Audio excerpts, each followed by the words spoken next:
طيب زي ما انتم شايفين في المقطع انسرق الجوال، فكل اللي عليك تسويه في حالة انه انسرق جوالك او ضاع او سبته في مكان وما انت عارف فينه، انك تدخل على جوجل من اي جهاز سواء كان جوال او كمبيوتر او لابتوب، وتدخل وتكتب اندرويد ديفايس مانجر، راح يفتح لك صفحة وتضغط على هذا اللينك.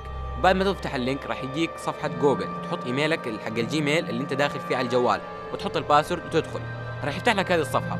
بعد ما تفتح هذه الصفحة راح يطلع لك عدة خيارات.